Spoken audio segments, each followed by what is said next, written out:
What's up? Welcome to Destination Station. I'm here to talk to you about a movie called Jackals. Someone out there. Hey! You're on private property.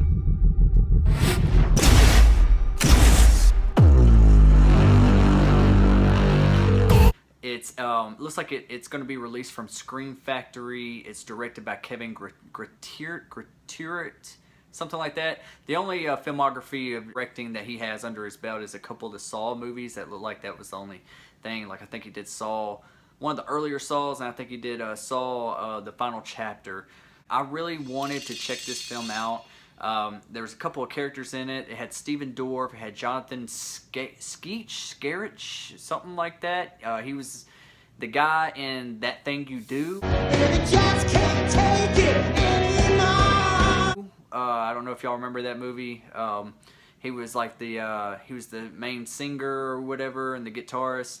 But and he also was in that movie, The Forsaken, that vampire movie that was kind of like a ripoff of The Lost Boys or whatever. But So, can you help us out? Come to daddy, boys. We kill the source of origin, and we kill the strain. We got company. not a whole lot of people remember that movie, I don't think. But yeah, what this movie's about is the dad, Jonathan Skeech, and Stephen Dorff, which is a deprogrammer for people that are in cults. He has some type of history. It's not very clear what the history is, but he was in a cult and he got brought back out of it. But I'm not going to give away too many spoilers here. But they decide to kidnap Jonathan Skeech. I'm just going to say it, Skeech. I don't know how to pronounce his last name. I'm just butchering it, I know. But they decide to kidnap Jonathan Skeech's son and bring him back home, so the deprogrammer is Stephen Dorff can bring him back and get him out of that, because he's been brainwashed by this cult called the Jackals. And when they try to do that, their son is completely not the same. I mean, he's got his mother there, he's got his girlfriend with his baby, his brother, and all of them are there for support to try to bring him back. To Stephen Dorff's character to do this has the strongest performance in this entire film. And I don't want to give away any spoilers, but he's not in it as much as I wanted him to be. And that's where this movie falls flat. The guy, I don't know his name, but the guy that's actually been brainwashed, the son that they kidnapped, he gives a really good performance too. Where's the baby?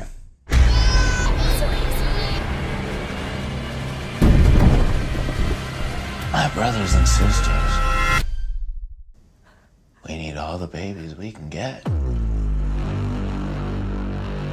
They are the future, after all. So between Stephen Dorff and the son, though, that was the best part of the movie. Those were the best performances of the film. The rest were kind of really cheesy B-movie style. This movie is set in the 80s, and I really don't know why. I think it says like 83 or 84 or something like that. And the only thing that I can think of, the reason why it's based in the 80s, is to give that reason why they don't have cell phones, why they can't call for help or something like that. Because it never really explains why this is set in the 80s. Like is it based from something from their past or anything like that? Nothing. It's just based in the 80s. And it seemed like it was kind of like going down the same lines as like that movie You're Next or The Strangers or something like that. And I like these home invasion type films. Yeah, this movie was very promising when it first started, and I've been waiting to check this film out. And I'm glad I did. It's definitely something that if you're a horror fan and you're a fan of home invasion type films, you will most likely enjoy this film. But is it a good film? No, not at all. It's got a lot of flaws. There, especially the acting is just one. The editing is another. The way the film ends, there's no explanation of anything in this movie. Shit just happens. There's just a reason. It just gives, you know how like in The Strangers, and people the only reason why they were they were messing with Liv Tyler and her boyfriend Scott Speedman's character was just because they were home. They were just psychotic, and that's just what they wanted to do. That was their only motivation of why they were doing what they were doing. And this one, they have a little bit more motivation. I give it that. You can tell that this is a very low budget movie. It's like all based in one location, and there's a lot of dark scenes, and there's a lot of lantern holding and stuff like that. But my biggest flaw of this film is the way the directing, the choreography of the attacks. Like when one of the jackals it breaks in and they have to fight him off or kill the jackal or one of the members of the crew. And when you see this movie, you'll see exactly what I'm talking about. It has so much potential, but it gets rid of his best acting performance the first 20 minutes of the movie, and then the rest of it, you just don't care about these characters. Even though that they're supposed to be a loving family and they want their son back and all that kind of stuff, you just don't feel it. I really didn't buy into the dad's performance by Jonathan Skeech, or whatever his name is. I really didn't buy the mother's character. I kept thinking that she was sketchy. She just kind of had, I'm not quite sure what her name is. I've seen her in other stuff, but her reactions were just not real to me. And as far as the girlfriend of the son that's been kidnapped, she was not the greatest actress either.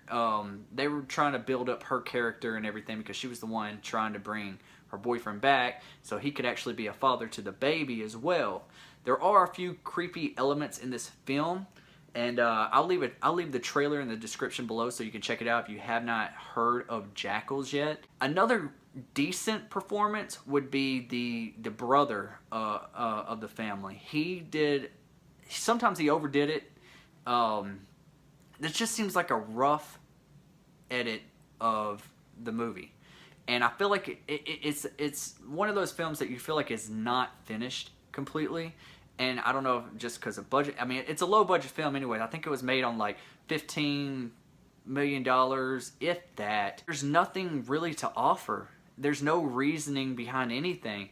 And the way it ends, there's no conclusion. You really kind of left kind of like dumbfounded, like, okay, what was the outcome? I don't want to give away any spoilers, so just check it out for yourself. Let me know in the comment section below if you're thinking about checking out Jackals, if you've ever heard of Jackals, and once you do check out Jackals, come back to this video and let me know what you think about it. It's definitely got a lot of potential. It's definitely a one-time watch. A lot of people are going to want to have this in their collection just because it's a Scream Factory title.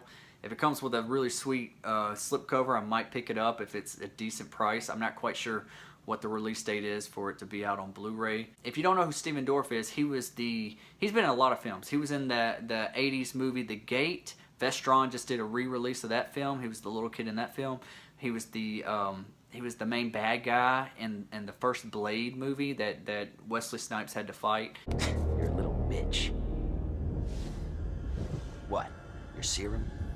Can't help you now, stud. He always gives an A1 performance.